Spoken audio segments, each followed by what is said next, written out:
But this is all kind of part of the more preemptive that you can be. And I think there's a little bit more leeway for women who are more emotional creatures and they're feminine, because a woman doesn't have to be never moved off of her rock. That's a masculine trait. But as a man, definitely, if you're being asked what's wrong, you messed up. There's a little more leeway for a woman to be in her emotions and to be affected by her emotions. You do want a woman to be affected by her emotions and to be able to display that. And so for you to notice that as a man and then ask her, is there something that's bothering you right now? Or is there something that you'd like to talk about? You seem like you might be upset. I say that's okay. But obviously, as a woman, you should answer with an actual answer, because you know what I mean. But yeah, I don't think that a woman is it's quite the same in that regard. But definitely, if you're in an emotional state, he hasn't noticed, you should bring it up. You should say, "Hey, can I talk to you about something?" Or I mean, that is a better proactive approach, especially if the sadness is starting to morph into anger or bitterness. Right. That's when you definitely need to kill that dragon while it's a baby and bring it up. I think a really important part of doing the work is, in a lot of instances in a relationship where you have feelings or they have feelings, you want to just not deal with it. That's why people do it. They're like, this is going to be hard and it's going to suck and like be emotionally charged and all these things. But what you really have to do, is we were just talking about, is be like, you know what? I need to get this off my chest, or we need to talk about this. Yeah.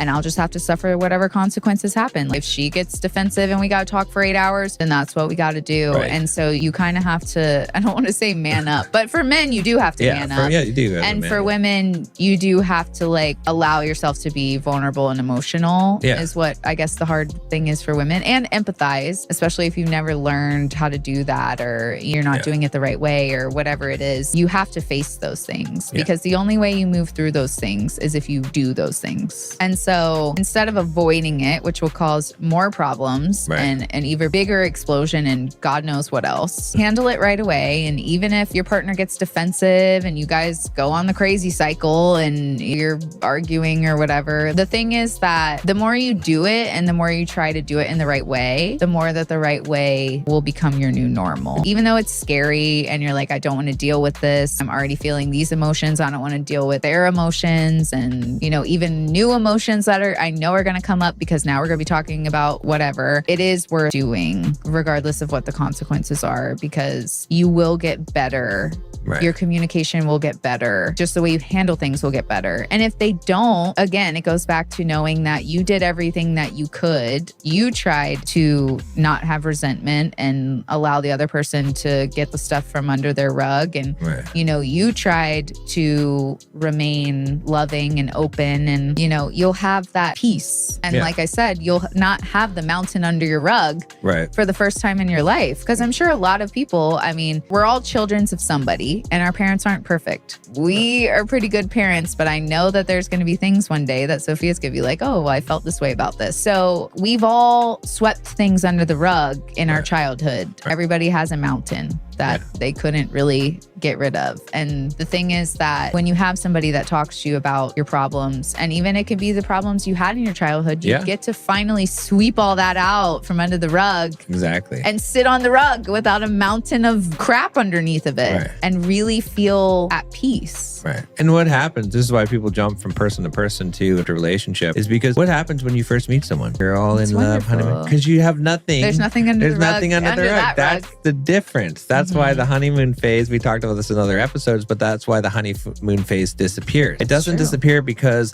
I know that the biology behind it, and people say, well, it's because these chemical signals in your brain, and there's some biology behind it. But the real reason why the honeymoon phase ends is because there's shit under the rug. That's what happens, because you go and you meet someone new and you're like, oh, well, you're so in love again, until you get more shit under the rug and the same thing happens. It's not just it happens every 2 years or whatever the cadence is. It happens because that's about how long it takes you to build up the stuff under the rug, and you keep on doing it. And that's why you're never happy with anyone, is because that's what you're doing. And that's true. If you don't learn to do this, then you're going to keep on suffering, because you're going to keep on wanting to reset. Yeah, you got to actually deal with it. And the faster you deal with it, like I said, with the garbage, the less stinky it will be. Because the more that, if you let 6 months sit on a damn thing and now you bring it up, first of all, it's also going to feel like a violation to the other person. Like you've been holding this grudge against me for 6 6 months and you didn't say anything to me, that's a slap in the face. It's going to be harder. They're going to be way more defensive. They're like, well, why is the problem now? You've been dealing with this. It's still better late than never. You can't tolerate. The thing is too that you can have peace in your relationship